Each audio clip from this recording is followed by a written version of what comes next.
Serial killers.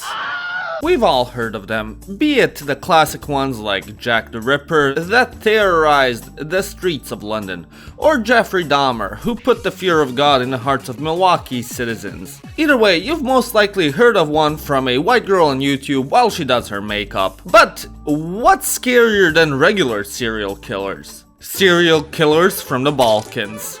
Jeffrey, what are you gonna do with that pig? No, Jeffrey!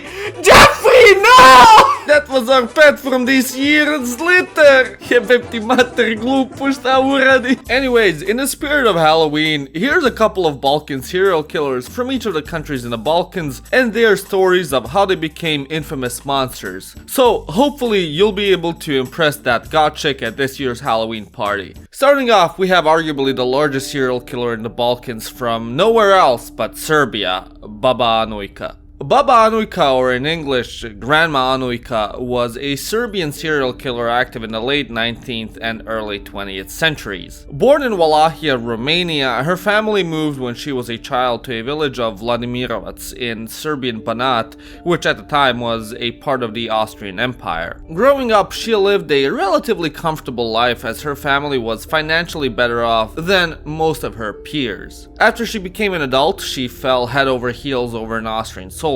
Quickly, the two became engaged, and just as quickly, Anujka's love story turned into a nightmare as her dear husband infected her with syphilis. This event devastated her and made her start despising the opposite sex. Nevertheless, she remarried with another bachelor with whom she spent the next 20 years until he died. Sitting alone in an empty house, Anujka started getting into chemistry and medicine, concocting all sorts of potions and remedies. Quickly, she became a very well-known healer in the region, and hordes of people flocked to her to get their ailments treated. Amongst curing them, she'd also concoct potions that would make people temporarily worse so they could pretend to be ill and avoid military conscription. With this work, Anujka quickly became rich and famous.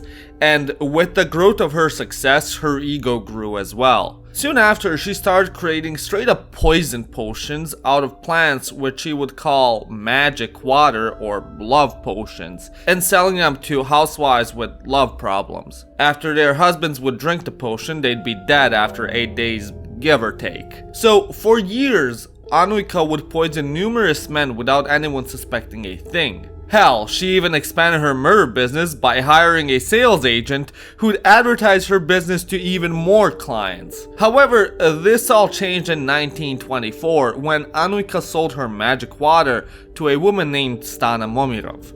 Stana gave the potion to her alcoholic husband who, like the rest before him, dropped dead after a couple of days. Shortly after his death, Stana remarried like a girl boss that she is, and as she married her second husband, his uncle kicked the bucket in a similar fashion to her ex-husband. This aroused suspicion amongst the police, who quickly started to investigate the two events. Under the pressure of the investigation, Stana broke down and named Anujka as the perpetrator. After another victim died the same way the previous two, Anujka was apprehended and arrested 4 years later in 1928. She was convicted of 2 murders. However, it is estimated that she poisoned as many as 150 men. For her crimes, she spent 50 years in prison. She was subsequently released from prison at the age of 99 and died at the age of 100. Next up, we have Hungary's most famous killer, the Monster of Maru. Located in one of Hungary's most boring and uneventful regions, Alföld, and about 22 kilometers away from the town of Szolnok, Maru was a small town of barely 6,000 inhabitants. For most of history, it was not much more eventful than any other agricultural small towns in the region. However, in 1957, this all changed when a woman going by the name of Marija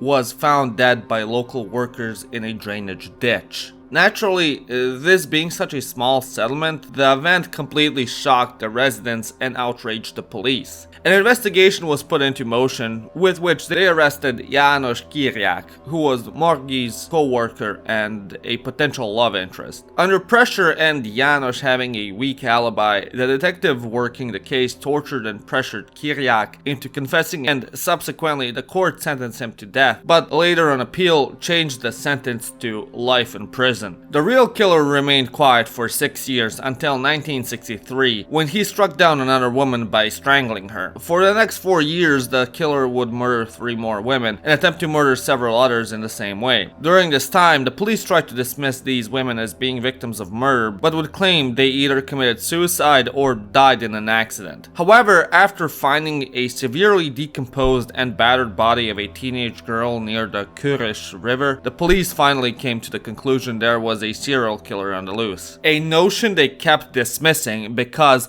in a perfect communist society, there's no way they'd ever have a depraved killer. No, that only happens in the decadent lands of America. With the police taking these cases seriously, the killer was caught by the police in 1964. It turned out that the killer, who by this point deemed as the Monster of Maru, or colloquially Mordfő Rím, Horror of Maru, was Petar Kovács, a truck driver from a nearby village. Inspired by a sexual assault scene in an Argentinian film Kovács saw in the cinema, he wished to reenact it by hunting down girls he found attractive. After he'd disable them with a hit from his hammer, he'd torment his victims as he'd forced himself on them and then murder them. He was caught after several witnesses claimed they saw him with a victim. Also, during the murder of his victim, who worked at a shoe factory, Kovács accidentally crashed his truck into a chain blocking the factory, shattering his windshield. The fragments of the glass were found on his body, which linked him to the murder. A year after, he was caught in 1968, and the Monster of Maru was condemned to death and executed in December the same year. Next up, we have Slovenia with Metod Trobec, who alongside being the most infamous Slovene in history, is also the last Slovene citizen to be sentenced to death. Trobec spent his early life in poverty on a farm in a village 30 kilometers west of Ljubljana. At the age of 26, he married his first wife and moved with her into a homestead his mother purchased in a village near Kranj. His marriage didn't last, and a couple of years later, he divorced his wife and married his second one. Throughout the 70s, Trobec turned to a life of crime, mugging random citizens and tourists and stealing from the factory he worked in. However, he was quickly apprehended and taken to a prison where he was diagnosed with Ganser syndrome, a rare dissociative disorder and with a psychopathic personality. The authorities then forced him to undertake shock therapy. After he was held in custody for a year, he was released. But instead of becoming a functioning member of society, Trobec snapped and turned to even worse acts. From 1976 until 1978,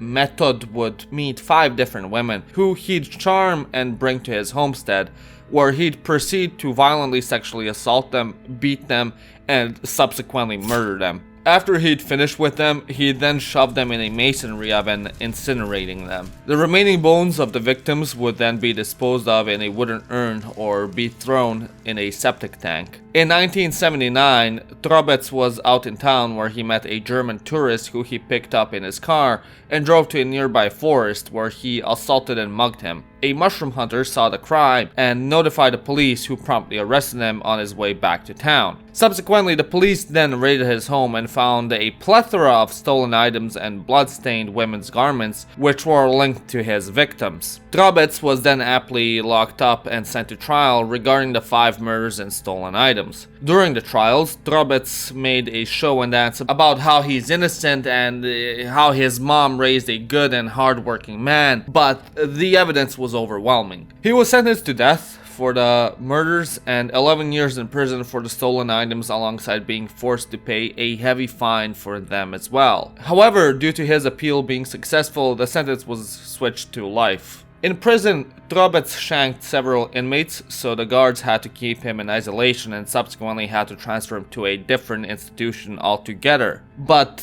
even there, he'd constantly get into trouble by assaulting the other prisoners. Finally, in 2006, one morning when the guards went to give him his food in solitary, they found Trobec dead hanging off the bed railing with his bed sheets. The next entry on this list is the not-so-well-known Hammerman. Born as Romulus Veres in 1929 in Cluj-Napoca, Veres as a child was forced to flee from the city with his family during the Second World War. His family settled in Brașov for the time being, where Romulus started attending classes to become a train driver. After the war was concluded, he moved back to Cluj, where he finished his studies and became employed by CFR, Romania's national train company. However, soon after being hired, Veres would start driving his train in an increasingly riskier fashion, endangering the staff and passengers. When other staff members would call him out on his actions, he'd yell at them, telling them to shut up, and that Satan was telling him not to stop, and that he must obey him. Because of this, the company rendered him mentally ill and gave him an early retirement. After being let go in 1972, Veres's mental state worsened, and for the next 4 months, he would go on a killing spree to appease the Dark Lord himself. His first victim was VC, a 25-year-old woman he attacked in a hostel and threw her body in the Somesh River. The second, a 15-year-old girl who he stalked and killed inside her own house, afterwards stripping her but not assaulting her and stealing her valuables and underwear. The third, a 9-year-old girl, TF, who he sexually assaulted in her own home and then set the house on fire. And his fourth victim was a 16-year-old girl, CA, who again he sexually assaulted in her own home and killed her by stabbing her 17 times. Alongside them, he attempted to murder 2 other girls but ran away when a passerby heard them scream. Similar to the Hungarian police at the time, who struggled with incompetence with their own serial killer, the Cluj PD was no better. What made things even worse was that Romulus had left a bunch of DNA evidence at almost every crime scene via his hair, but the police just ignored it. Veres made things easier for them by going around town and putting up bizarre posters. This set them off and they arrested him. Upon his arrest, they found a wooden knife handle, 5 small bags with human hair on them, and even a shirt stained with human blood. The evidence was seized, but because the Romanian police were, the evidence collected was lost due to bureaucratic and handling errors. Alongside this, they never even searched his house, which was filled with incriminating evidence.